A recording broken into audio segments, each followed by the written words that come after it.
Anyari sa Idol Rafi Tulfo nyo, mukhang ang laki ng pinagbago. Eto, nakaharap niya si Senator Marcoleta. Yung tapang, parang wala na talaga. Eto, panoorin po natin si Senator Marcoleta tungkol po dito sa napag-usapan nilang batas na kung saan may mga nasilip na naman si Senator Marcoleta dyan.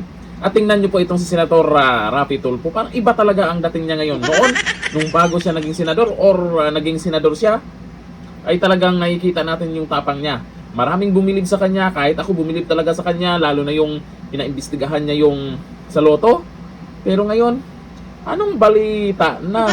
Tapos eto, may mga issue na kailangang pag-usapan talaga. Mukhang tahimik din siya. Anyari na sa mga Tulfonatics. Baka alam nyo kung siya pa ba yan talaga. Yung Tulfo noon, ang hinahanap natin ngayon. O eto, panoorin natin ang video. Mr. President, meron po tayong batas, itong Republic Act 11650, na kung tawagin po natin ay Act Instituting a Policy of Inclusion and Services for Learners with Disabilities in support of inclusive education.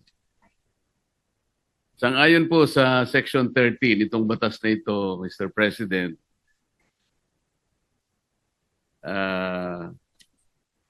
ito po ay naglalaman ng program support budget na kung babasahin po natin ay ganito po ang nakasulat dito. To ensure the institutionalization of services for learners with disabilities, a PSB, meaning to say program support budget for learners shall be included as a line item in the general appropriations of the DepEd. I'd like to find out, Mr. President, dito po sa ating pinag-uusapan o kinukonsider na 2026 budget, particularly on DepEd, meron po bang line item ang PSB, Mr. President? Sang-ayon po sa itinatakda ng batas na ito. I'm gonna look into it, Mr. President. Right now, I'm not aware of that line item in our NEP, Mr. President, but I'll going to look into it, Mr. President. Kasi po, Mr. President, napansin ng representasyon na ito na meron po tayong budget for learning materials for learners with disabilities. Pero wala pong specific line item allocation, halimbawa, doon sa child find system. Ito po ay napaka-importante, Mr. President, kasi kung wala naman itong child find system, hindi rin po natin malulocate o ma-identify kung ilan po yung mga mag-aaral natin na merong disabilities sa buong bansa, kung nasa ang eskwela po sila. At hindi rin po natin malalaman kung ilan ang mga naka-enroll sa mga eskwelahan.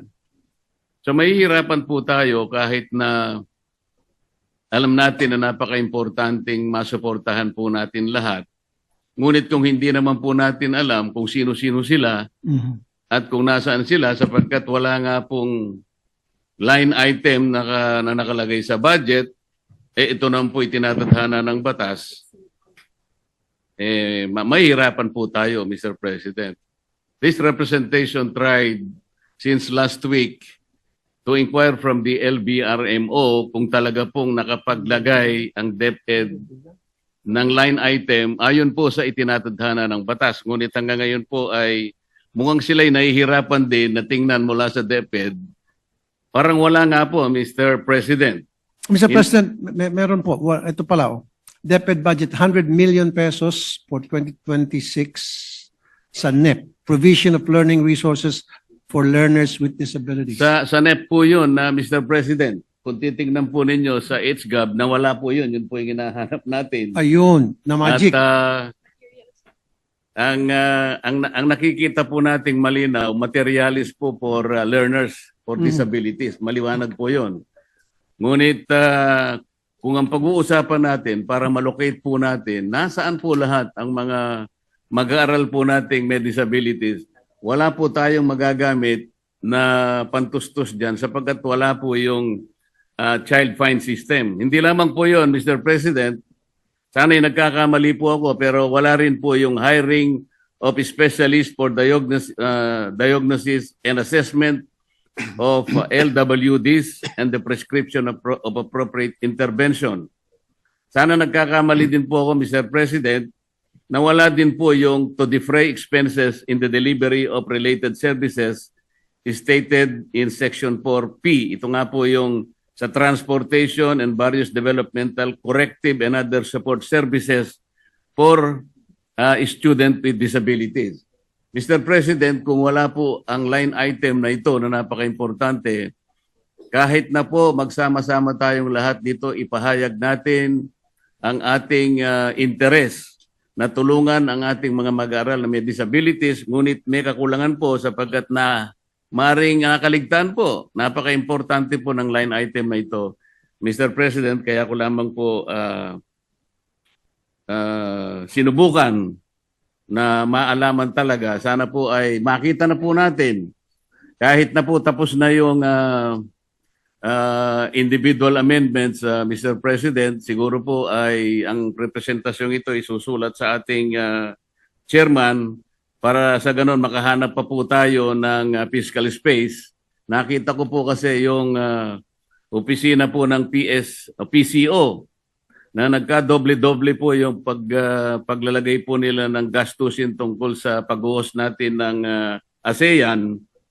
Binabalak ko po na meron po akong dinrap na sulat, baka sakaling doon po natin makita. Kung sakasakaling, ito pong tatlong items na ito ay talagang hindi na ilagay na line item sa ating GAA na kinukonsider for 2026, Mr. President. Maraming salamat po, Mr. President. Maraming salamat. Thank Mr. you. Sponsor. Thank you. Mr. President, I would like to thank the Senator from Tarlac for raising that issue, and I promise, Mr. President, to my colleagues that after this, I would confer with the chairman, committee chair sa Public Health at saka sa DSWD as well as Finance Committee Chair para pag-usapan ito yung mga budget na karapat-dapat para matugunan itong mga pinag-usapan natin dito. Tulad sinabi nga ni Senator Marcoleta na walang saysay itong pinag-usapan natin paano tayo susuporta dito sa mga magagandang programa natin pamalaan kung nawawala naman daw yung budget at wala naman daw sa NEP,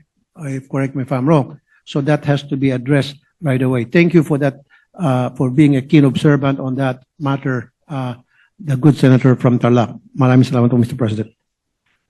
Itong si Senator Marcoleta, hindi natin masasabing magaling lang sa una. Magaling lang sa umpisa. Matapang lang sa umpisa kasi bagong senador daw siya, di ba?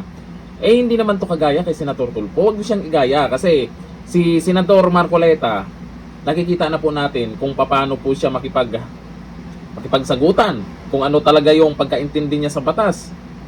Nakikita na po natin siya sa kamara pa lang. Kaya nung naging senador na, sinasabi natin na lagot kayong mga buhaya. Kasi inaasahan po natin na ibibigay sa kanya yung pagiging chairman ng Blue Ribbon Committee.